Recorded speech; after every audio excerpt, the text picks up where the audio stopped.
இதுதான் கல்லடி மாங்காய். எல்லாரும் பாருங்க நாங்க செய்ய போறத. இப்ப நம்ம இந்த கல்லடி மாங்காவை வெட்ட போறோம்.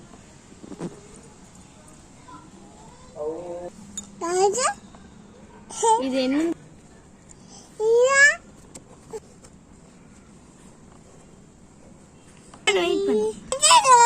இப்ப கல்லடி மாங்காவை அறுத்தாச்சு. இப்போ உப்பு, மிளகா, எண்ணெய கலக்குனது இப்ப அதில் தேய்க்க போறோம்.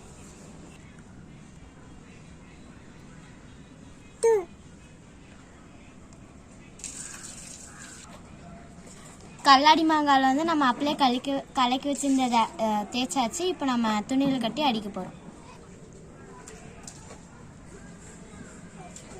இப்போ கட்டியாச்சு. இப்போ நம்ம அடித்து சாப்பிட போகிறோம். இப்போ அடித்தாச்சு. இப்போ மாங்காவை பார்ப்போம். நல்லா இதாக இருக்குது. இப்போ இதை எடுத்து சாப்பிட்டு பார்ப்போம். மாங்காய் சூப்பராக இருக்குது. இந்த வீடியோ பிடிச்சிருந்தா லைக் பண்ணுங்கள், ஷேர் பண்ணுங்கள், சப்ஸ்கிரைப் பண்ணுங்கள். கீழே இருக்க பெல் ஐகானை கிளிக் பண்ணிடுங்க. எங்களுக்கு 1000 சப்ஸ்கிரைபர் வரக்கு சப்போர்ட் பண்ணுங்கள்.